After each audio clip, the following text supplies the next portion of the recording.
So I'm going to show you how I would teach somebody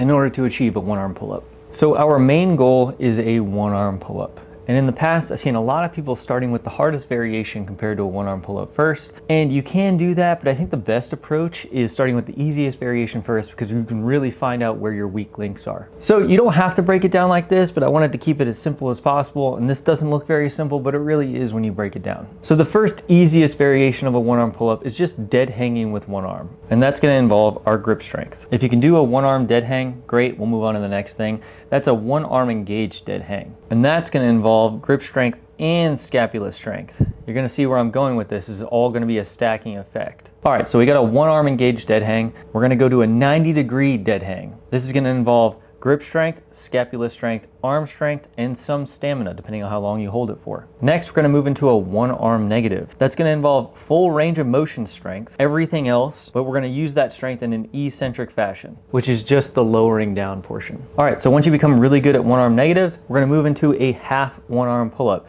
So that's going to be a partial concentric strength. We're still using majority of this that we've already trained in the beginning, and we're building up that chain to be really strong when we hit these last harder variations. And then the last variation that is very close to a one-arm pull-up is an assisted one-arm pull-up, where we use full range of motion in a concentric fashion, which is just the pulling up portion. The reason I broke it up like this is because think of these as links. We are training every link in the chain to make the entire chain stronger. And when you start with the easiest variation first, it becomes extremely easy to isolate this and train this by itself. You don't have to one-arm dead hang to train grip strength. You can do forearm curls, you can do a bunch of different exercises to train grip strength. Then you can do a bunch of exercises to train your scapula strength. Same with 90-degree hold. And once we've trained the easier variations by training strength in isolation, it'll make the skill-based, the ones that the variations that mimic the one-arm pull-up, a lot more manageable and much more achievable, where you can start repping these out. Now, there's no real rep scheme to this, but I think a good rule of thumb would be holding some of the isometrics for 10 seconds, doing that for 3 to 4 sets. And then if it's a rep scheme involved, I would do 5 to 10 reps at 3 to 4 sets. Either way, hopefully this helps.